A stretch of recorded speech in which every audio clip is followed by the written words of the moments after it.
Welcome back to Pleopod, where we unpack the biggest stories in tech. Today, we're talking about a pretty significant public spat that unfolded earlier this year, the dispute between the US Pentagon and Anthropic, the creators of Claude AI. Yeah, this one was intense. It really got people talking about the role of AI in defense, and perhaps more importantly, the ethical lines we draw. It's not every day you see a major AI company in a public legal battle with the Department of Defense. Exactly. So, to set the stage, Anthropic was actually the first frontier AI company to deploy its models on the US government's classified networks, thanks to a partnership with Palantir. This was a big deal, indicating a level of trust and integration. Right, and initially it seemed like a positive step for leveraging advanced AI in national security. But then the Pentagon, Under Secretary of Defense Pete Hegseth, came back with some pretty broad demands. That's the crux of it. The Pentagon insisted that Anthropic allow Claude to be used for all lawful purposes. Now, Anthropic interpreted this as a demand to remove critical safety guardrails. They refused to permit their technology to be used for things like mass domestic surveillance or fully autonomous lethal weapons. And that's where the lines got drawn. For Anthropic, these guardrails are fundamental to their AI safety and ethical deployment. They weren't willing to compromise on potentially dangerous applications, even for a high-profile government contract. This refusal led to a significant escalation. Secretary Hegseth went as far as to designate Anthropic a supply chain risk.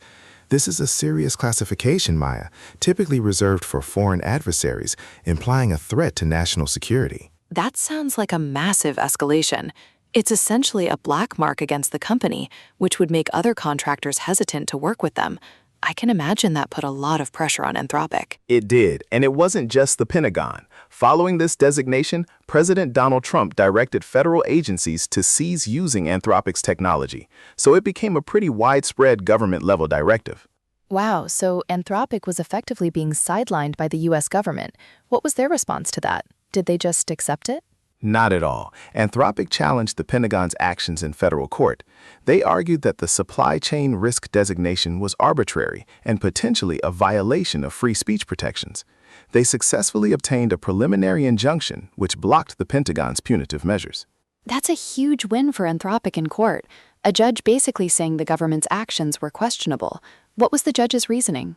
The judge found the designation potentially arbitrary, meaning it wasn't based on solid, reasoned evidence and could indeed infringe upon protected speech. This was a significant legal victory, temporarily halting the government's attempts to penalize Anthropic. So the Pentagon couldn't just unilaterally declare them a risk without proper justification. That sets an important precedent for how government agencies interact with AI companies. Absolutely. And this whole dispute had ripple effects. Following the breakdown in their relationship with Anthropic, the Pentagon started actively seeking alternative AI providers. We've seen reports of them looking to contract with other major players like OpenAI, Google, and even xAI for classified military use. That makes sense. If you can't get the specific AI you want, you pivot to what's available. But it also highlights how crucial these guardrails are. The Pentagon wants powerful AI, but other companies might have different safety philosophies or fewer restrictions. Precisely. This isn't just about one contract, it's about the broader philosophy of AI development and deployment in sensitive areas. Anthropic stance champions the idea that AI safety and ethical considerations must be paramount, even when facing pressure from powerful government entities. And it seems like the courts are, at least for now, agreeing that due process and reasoned decision-making are important.